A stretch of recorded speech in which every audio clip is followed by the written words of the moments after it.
One of the things that makes the Linux kernel very special is that it's modular. So we don't have to install all of the drivers for all the potential hardware in a system. We just install the drivers and the modules for the things that exist. It makes the Linux kernel very efficient because we don't have all that bloat, all those unneeded things sitting in memory where they're never going to be used. So the kernel can be very, very efficient because of its modular design. But in order to take full advantage of that, we have to make sure that we're putting the right modules in the right place with all the dependencies, so we don't end up with a kernel looking like this, right, with pieces that don't belong. Thankfully, there are a handful of tools that we can use to properly manipulate the kernel modules. And the first two I want to look at are insmod and modprobe, because on the surface they appear to do the same thing. Insert modules into the running kernel. This is after we're booted, it'll insert them into the running kernel. So let's compare them to scientists, right? So insmod is a very basic program. You have to give it the full path of the kernel module that you want to install.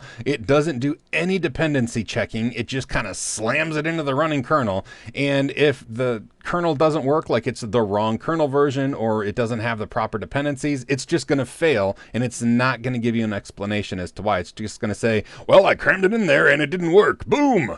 But modprobe, on the other hand, is a more advanced program. It's a more efficient model.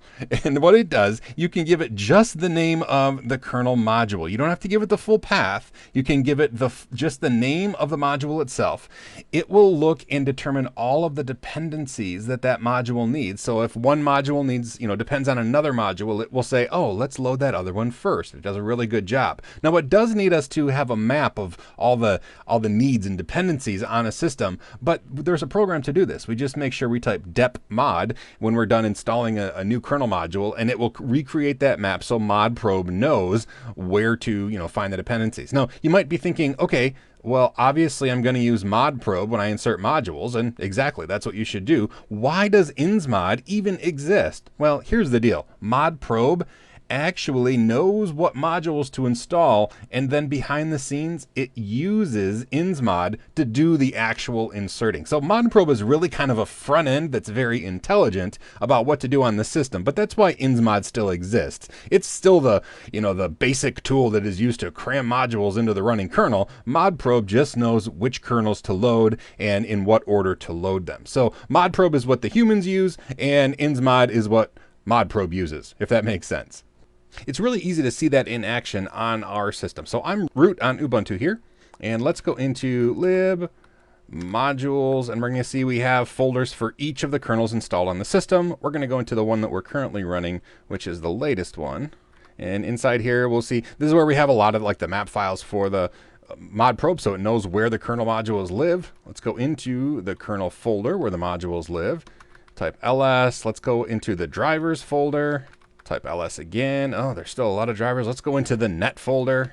All right, there we actually see some kernel modules here. Okay, so we're going to play with Thunderbolt-net. But let's say we wanted to load this in so we could use Thunderbolt as a network device. If we wanted to use insmod, we would say insmod lib modules generic kernel drivers net Thunderbolt-net, because we need the entire path. We're going to press enter, and it's going to say, well, I can't do that. Unknown symbol in module. It doesn't work, blah, blah, blah.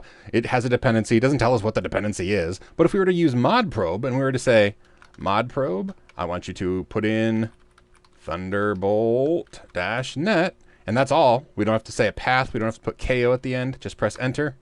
Boom. It's automatically installed. How do we know? Well, one, we didn't get an error. It just installed it. But if we type lsmod, will show us all the installed modules, and if we scroll a bit to the top, we're going to see, well, look at that. Thunderbolt-net is installed into the running kernel, and we can see the dependency was Thunderbolt, but modprobe knew to do that, and it installed it. Now, there's another tool for removing them, and that's rmmod. Now, there's no super smart version and dumb version of these. rmmod is kind of halfway between, because if we were to say rmmod Thunderbolt, it's not going to do it. It's going to say, I can't do that. It's in use. But at least it tells us what it's in use by, right? Thunderbolt_net, which that's a little strange because the name of it doesn't have an underscore, right? If we want to get rid of this, we could say first we have to rm mod Thunderbolt-net.